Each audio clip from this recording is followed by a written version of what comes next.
ప్రభునందు ప్రియ దేవుని పిల్లలకు మన ప్రభు అయిన యేసుక్రీస్తు వారి యొక్క నామములో ఈ ఉదయకాలం వందనాలు తెలియజేస్తున్నాను. ప్రియమైన దేవుని బిడ్డారా, ఈ ఉదయకాలం వేళలో దేవుడిస్తున్న మాటను చదువుకుందాం. కీర్తనల గ్రంథము 46వ అధ్యాయము 1వ వచనాన్ని చదువుకుందాం. దేవుడు మనకు ఆశ్రయమును దుర్గమునై ఉన్నాడు, ఆపత్కాలములో ఆయన నమ్ముకొనదగిన సహాయకుడు అని ఉదయకాలం వేళలో భక్తుడు మాట్లాడుతున్న మాటని మనం చదువుకొని ఉన్నాం. దేవుడు మనకు ఆశ్రయ దుర్గమై ఉన్నాడు, ఆపత్కాలమందు నమ్ముకోదగిన వాడు అని మరి ఒకసారి ఉదయకాలం వేళలో దేవుడు మనతో మాట్లాడుతూ ఉన్నాడు. ఆపత్కాలమందు సహాయము చేసే దేవుడని, మనం నమ్ముకోదగిన వాడని భక్తుడు మాట్లాడుతున్న మాటని మనం చదువుకొని ఉన్నాం.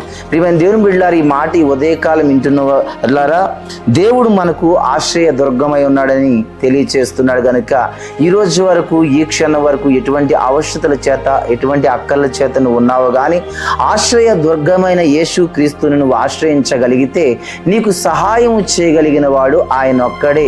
ఈ భూమి మీద సమస్తమైన కార్యములు చేయగలిగిన వాడు యేసు ప్రభు ఒక్కడే. గనుక ఆయనను నమ్ముకున్న నీవు ఆయన్ని ఆశ్రయించగలిగితే నీకు సహాయం చేస్తాడని ఉదయకాలం వేళలో భక్తుడు ద్వారాగా మనకి తెలియచేస్తున్నాడు. బైబిల్ గ్రంథంలో భక్తులను గమనించినట్లయితే దావీదు జీవితంలో దేవుడు అనేక రకాలైన పరిస్థితుల్లో దావీదు దేవుని మీద ఆనుకున్నాడు. గనుక దావీదు జీవితంలో దేవుడు ఆశ్రయ దుర్గముగా ఉన్నాడు. సింహములు వచ్చినా, ఎలుకబంటులు వచ్చినా, శత్రువులు వచ్చినా, గొలియాతు వచ్చినా దావీదు విజయము పొందడానికి గల కారణం ఏంటంటే దావీదుకి దేవుడు ఆశ్రయ దుర్గముగా చుట్టూత నిలబడి ఉన్నాడు. గనుక ప్రియమైన దేవుని బిడ్డలారా, ప్రతి చోట కూడా దేవుడు ఆదుకున్నట్టుగా లేఖనాలు చెప్పబడుతున్నాయి. ఈ రోజు వరకు నువ్వు ఓడిపోతున్నానని, ఈ రోజు వరకు నీ పనుల్లో లాభం రావటం లేదని, చదువుతున్న ఉద్యోగాలకి సరిపడిన ఉద్యోగం రావటం లేదని, నీ వ్యాపారాల్లో సమృద్ధి లేదని, ఆరోగ్యంలో నెమ్మది లేదని, కుటుంబ అవసరతలతో కుళ్ళిపోతున్నావేమో. దేవుడు ఈ ఉదయకాలం వేళలో నీ జీవితంలో గొప్ప కార్యం చేయాలని ఆశపడుతున్నాడు. కనుక ఆశ్రయ దుర్గమైన దేవుడు నీ పక్షమున నిలబడి నిన్ను ఆశ్రయించాలని ఆశపడుతూ ఉండగా కళ్ళు మూసుకుందాం, ప్రార్థన చేసుకుందాం. మహాపరిశుద్ధమైన తండ్రి, ప్రేమ కలిగిన వాడా, నీకు స్తోత్రాలు తండ్రి.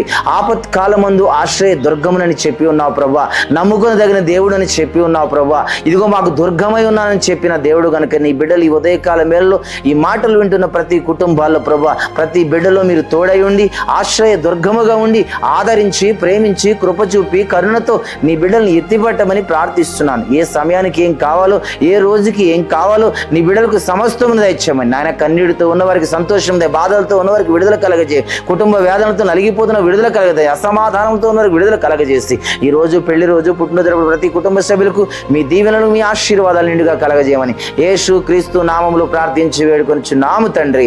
ఆమేన్, ఆమేన్, ఆమేన్. May God bless you. దేవుడు మీ అందరికీ ఆశ్రయ దుర్గమై ఉండును గాక.